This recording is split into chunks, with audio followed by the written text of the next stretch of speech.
So the first one here says last resort warmth tool. Now this one can be a little tricky because I get a little pushback every once in a while from some people saying, really, that doesn't seem like all that important. It doesn't protect me from starving. It doesn't protect me from dying of dehydration. But here's what it does protect you from. It protects you from one of the highest priority items for survival in certain situations. You can freeze to death faster than you will die of thirst if the elements, if you're in a blizzard or if it's really cold out or you're dealing with a hypothermic situation. Now, if you happen to live in the tropics, if you live in Hawaii or you live near the equator, you could probably skip that one, okay? You're not going to likely be in a scenario where you're in below freezing temps for very long, just due to the nature of where you live. But for the rest of us, if you live anywhere where it can drop down to cold weather every once in a while, you should put some kind of emergency survival blanket in your glove box, okay? These are small tools that are about the size of my fist, and you pull them out and they unravel, and they're like sleeping bags, but they're really thin and light. So the reason they're thin and light is because they're made of something called mylar. And mylar was developed by NASA, and it's a thin material that does not allow for transfer of heat or air. And so the important thing here is you wrap yourself in these blankets or in these sleeping bags made of mylar, and it traps your heat in, okay? So if you're ever stuck in a blizzard, or let's say the power goes out and you don't have a backup heat source in your home, you don't have a wood stove, you don't have a generator, okay? Grab those tack bivvies, grab those emergency blankets, wrap yourself in them, throw some blankets over the top, and you will be more likely to survive even in below zero temps for multiple days, okay? So it's an easy tool to acquire, it's simple to use, so that's why I like to call that my number one thing for the baby steps in survival and preparedness, okay? Moving on to number 2, 2 weeks of water, okay? Why 2 weeks? Why not more, why not less? 2 weeks of water is going to take care of most issues that we come across. Most emergency situations are going to last much less than 2 weeks unless it's really dire. So you're going to cover most bases, and 2 weeks is attainable. Okay, it's meaningful and it's obtainable, and that's the two things I like to focus on when it comes to baby steps and getting started. Okay, and there's a lot of different ways you can store water. I mean, I've written posts and I've done videos on water storage over and over again. If you get that PDF, you'll see some links to the way I chose to solve that problem, some articles that help you look at all your options. So spend a little time doing that, but at the end of the day, you just got to get 2 weeks worth of water in your basement somewhere. Now, one thing people say is, how do I know how much that is? Well, some people use half a gallon per person per day. I don't think that's enough. I like to go with 1 gallon per person per day. And yes, that's a little more water when you calculate it out, but people tend to forget that you need water for cooking, to boil, especially if you have freeze-dried food and you're trying to reconstitute that. Normally you boil water, so you're using water every day to do that. Also for sanitary purposes, when you're dirty and you need to clean some things up, you need some water on hand to help with that. So I like to go with 1 gallon per person per day because I'd rather have a little more than I need than not enough. Number 3 here is 2 weeks of food. Same idea. It's doable within a reasonable amount of time, but it's enough to provide a bit of a runway in an emergency, right? So the way I like to do this is I have a graph, a chart, a table that you can use to determine how many calories you consume roughly by age, by gender, and by activity level. So if you're somebody who has a lot of activity going on in their lives, maybe you have a higher metabolism in general, and you're a male in your 30s or 40s or 50s, you use this chart to figure out what that daily average calorie need is. And then you just take your whole family, you add each one up, and then you multiply that by 14, because 2 weeks would be about 14 days, and you get a calorie number. And once you have the number of calories, your goal calories for 2 weeks, then you go out and you find either a reputable vendor that either I recommend, or maybe you stumble across a deal that makes sense, or you do it yourself. You go to the grocery store, you get some rice, you get some beans, you get all the basics that will last a really long time in your basement or in wherever you plan to storage the stuff in your pantry. But the bottom line is, whatever it takes, get 2 weeks of food and water. You'll sleep better at night. You'll know you've got some calories that you can survive off of. And don't forget to include your pets. That goes for water as well. Okay, if you got a pet as a member of the family, then you might want to think about adding just a little bit extra for them as well.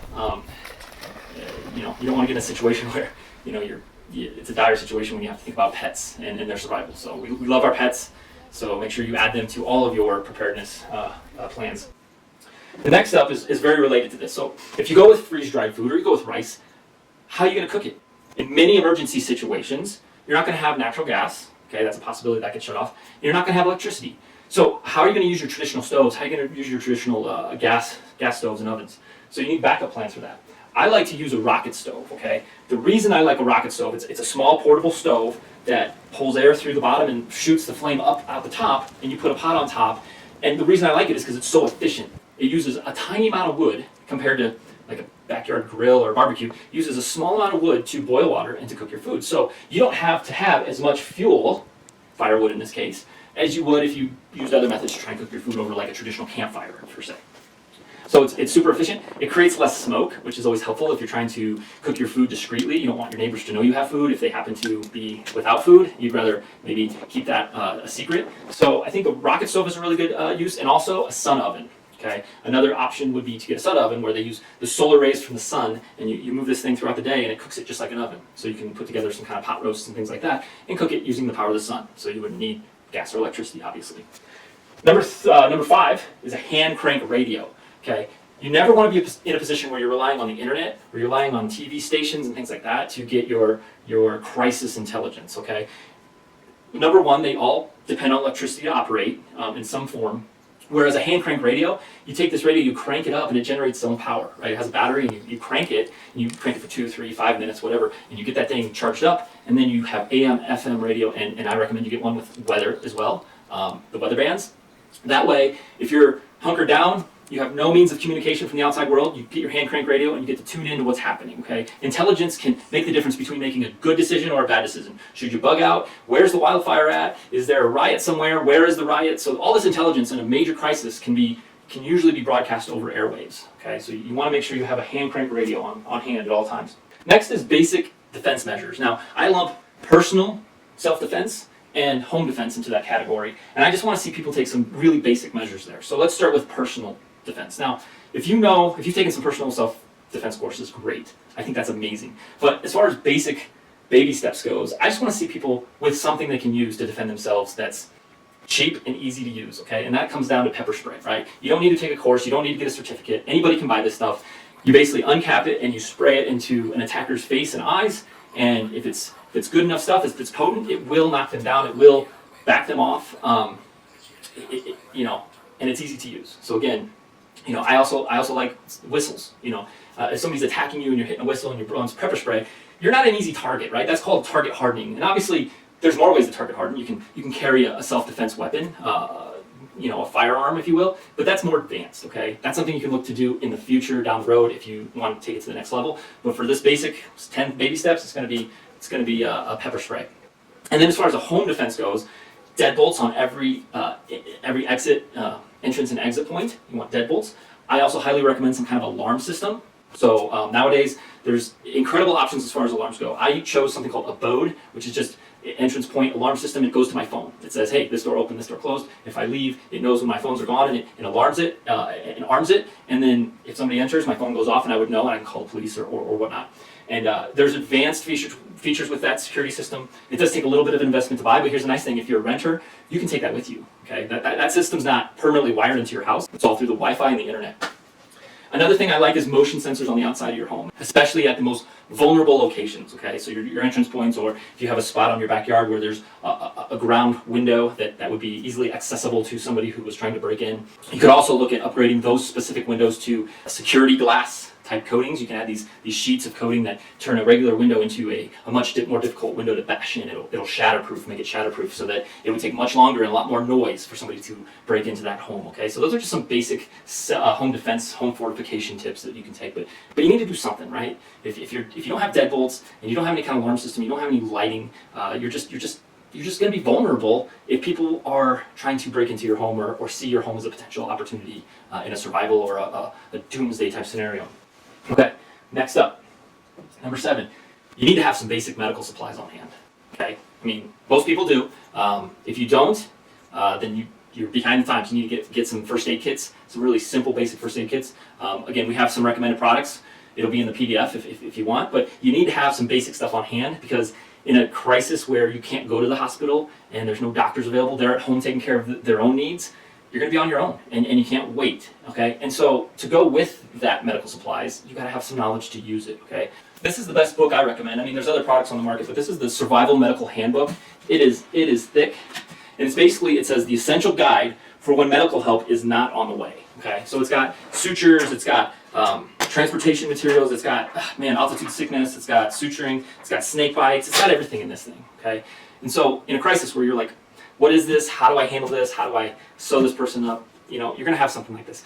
And there's a lot of stuff on the internet you could buy, like on a Kindle, but you can't rely on that during a crisis to be able to access the power to turn on those machines. You need something physical like this. You put it in your shelf, you put it in your, I call it your survival library, and then you got it. Okay, so this is a really good purchase for 10 baby steps. All right, next up on the list is gas masks and filters. A lot of people think that gas masks and filters are more of an advanced survival and preparedness piece of gear, and I tend to disagree. I think that a gas mask is so important because if you're breathing in toxic air, not only could you die immediately if the air is truly toxic, such as you're breathing in wildfire smoke or you're breathing in a pandemic type, disease, you could be dead within minutes with wildfire smoke, but you could be dead within days with a deadly pandemic. So, we're talking nuclear fallout, we're talking chemical attacks, we're talking volcanic ash if there happened to be a super volcanic explosion. There's so many reasons why you may need a gas mask. And here's the deal. Once the event happens, you're not going to be able to get it. When the COVID-19 pandemic first happened in March and April, you go to get a gas mask and you were waiting at least 3-4 months to get it. I'm sorry, that's too late. You need to have it in your home with you, available, so that you can put this thing on. You can go outside and breathe air and know that you're going to be safe.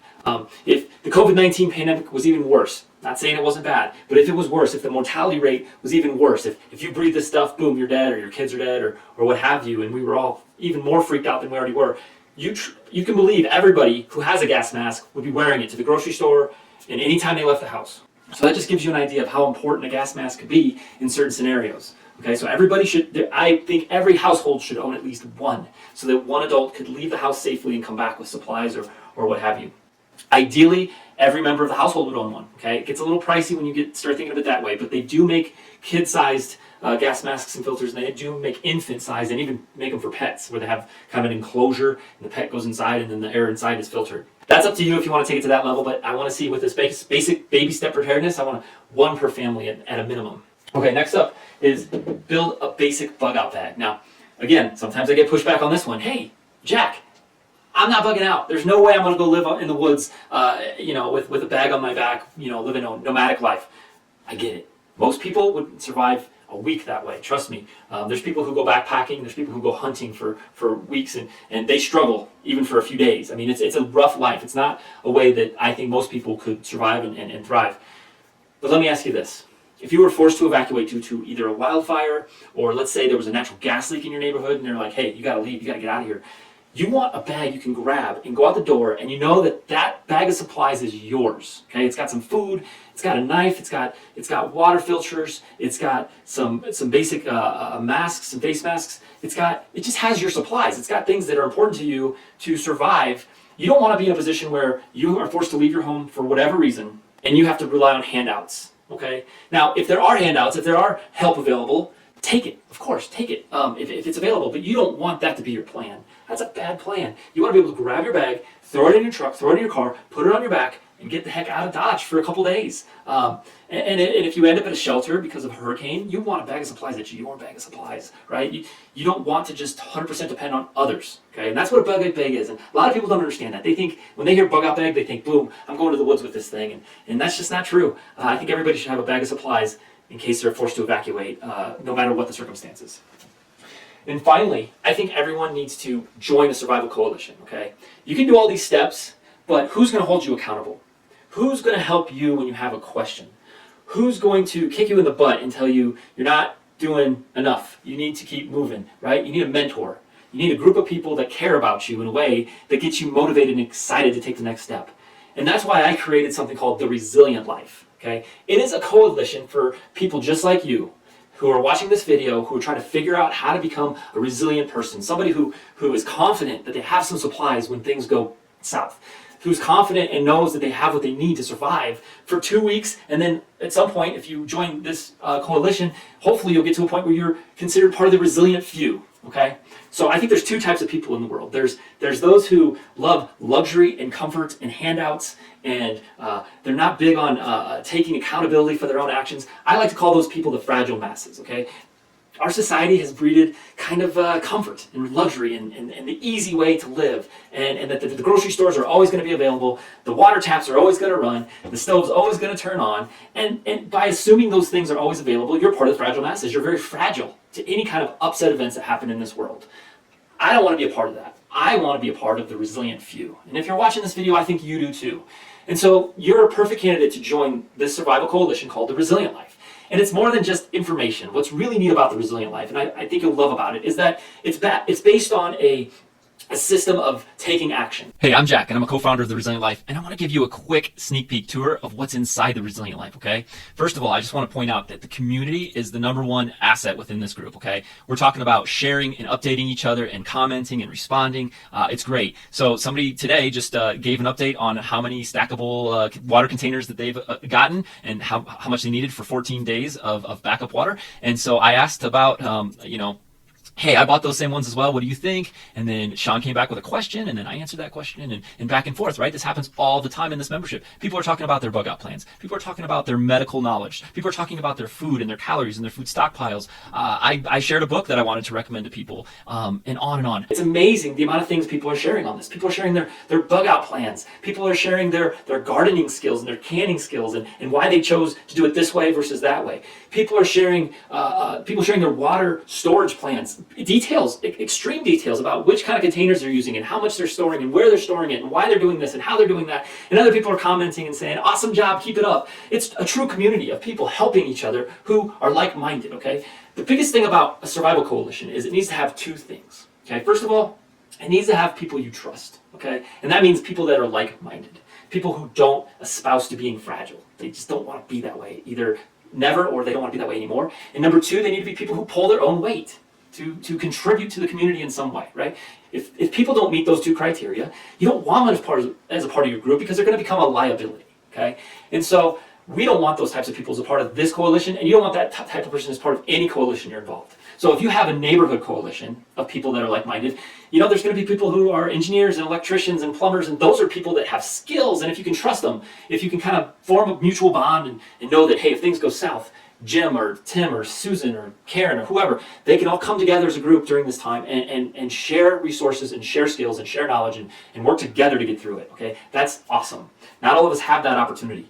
But online, in this resilient life, we can help you become more resilient as a community. The point is, this is a community that is having a conversation continuously, and it's front and center as a part of this membership, okay? Next up is your classroom. This is where we have all of our badges and all of our information and all of our challenges, okay? First of all, we have a 30-day prepper challenge. Anybody who's new to resiliency and wants to get started and kick things off right, this is a perfect place to start. Anybody who needs a little kick in the butt, maybe they've been plateaued for a while with their resiliency and would like to challenge themselves. This is a perfect 30-day challenge for anyone, okay? We have a basic challenge for those who are new, and we also have an advanced challenge, and you pick which one you want. Advanced challenge for those who want a little more, right? To take their stuff to the next level, because maybe they've already done the basic type challenge, okay? But there's 15 of them. We recommend one every other day, okay? And that becomes 30 days. So the way this works is basically when you first come in here, it's not checked at all. And when you accomplish this, you can then go ahead and write something here and say, hey, yay, I did this. And give details and all the other stuff, and then you can post it. And when you post this, you're proving, you can do it under the badge proof here, you're proving that you accomplished this, and you want to talk about it and share that with the members, okay? And that's how a lot of these conversations get started, okay? But once you do that, you come up and you mark this as done, and you see it, give a check mark, okay? This is the entire process of how this works. Okay, come over here, Resilient Life badges. These are categories of badges that make you more resilient, right? So we have Fort Knox. This is a badge about securing your home to make sure that it's a hard target for thieves or for anything, right? Being grateful to the core. This is talking about, being filled with gratitude and helping other people. Medical aficionado. This is talking about knowing your medicines and having some knowledge and some supplies in case, you ever have to do some minor surgeries at home. Water warrior, and on. Stockpiling food. You get the point. But there's a bunch of badges. In each badge, there's a bunch of requirements. When you get all the requirements done, you have earned that badge, okay? And again, mark complete, and you get a check mark, okay? The way the check marks work real quick is right here under a profile, and everybody has their own profile, you'll see that they have a percentage of complete, okay? We call this the readiness score. We wish this platform allowed us to change the name to readiness score, but it does not currently. But just know, 76% out of 100, that's pretty resilient.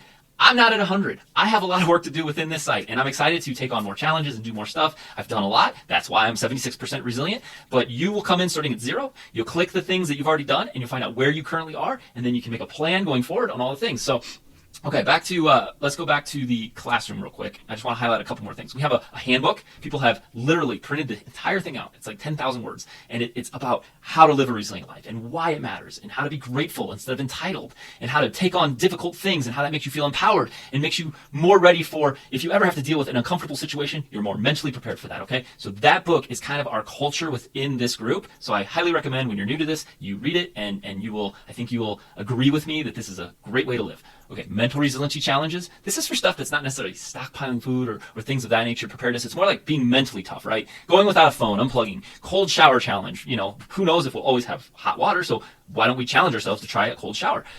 The floor bed challenge, sleeping on a hard floor for a few nights. You're going to enjoy your soft mattress so much more if you go without it for a few days, okay? You'll appreciate those comforts in life more if you remove them for a short period of time, okay? You become more grateful, you become more thankful. It's great. Mental challenges are one of my favorites. Physical resiliency challenges. These are more like out in the wilderness, doing things that are unique. Like there's a water storage challenge. There's a makeshift compass challenge, right? These are neat little DIY, MacGyver type things that you can do. A burn bowl challenge, make a burn bowl out in the wilderness. These are things that are fun. These are things that make you a little more resilient because you're outdoors doing stuff with your hands and you're gaining knowledge. So these are great. Let's go back to the classroom. Finally, we have the Ultimate Survival Bundle. Okay, all I have to say is this is pretty much all the information knowledge that I put together over the years into very readable packages. There's 3 ebooks. There's 13 survival guides. There's 8 survival reports. There's 4 comprehensive checklists and 2 clickable interactive checklists. Okay, this is like $180 for this stuff. I mean, I've sold this stuff over the years piecemeal. We've just put it all together and we put it in the Resilient Life and said, hey, members, you get it all. You get everything. You can see there's just tons and tons of stuff. All you have to do is click this because you're a member and you get this one zip file and you get it all. Okay, so you can work through that as much as you want. Read and research, and it's going to inspire you and it's going to teach you stuff. Okay, all right, so that's the classroom. There's tons to do here. Okay, and it's keeping track the entire time of how much more resilient you're getting over time. So you got tracking, you got information, you got motivation with the community. Finally, I want to highlight the Q&R calls. These are calls we hold every month. Every member's invited. Show up. We'll talk. I want to hear about your successes. I want to hear about things that maybe life is going a little bit crazy for you, and we can maybe share some advice. If you have questions about anything, any badge, any information related to survival, resiliency, preparedness, I'm going to do my best to answer your question, or I'm going to point you in a direction that we'll figure it out, right? So this is your opportunity to meet new members and have access to me every single month, okay? And then you have your members list, okay? So you see all these members here that are all part of the Resilient Life. And we also have leaderboards. These are people who are most active within the Resilient Life, okay? These are the people, if you're active, you're going to meet these people along the way, okay? So the bottom line is this is an awesome community. I am so excited for you to join our community. You get in here, and I'm going to answer any questions you have. I'm going to motivate you as best I can, and you're going to become more resilient to the chaos of the future turmoil. We don't know what's coming, right? I honestly think the world is becoming a more dangerous and more unsettled place. And the only thing I know I can do, right? I can't affect the world. I can't affect world leaders, but I can make myself more resilient to the future. And that's what the Resilient Life is all about. So click those buttons and we'll see you on the inside shortly. Thanks.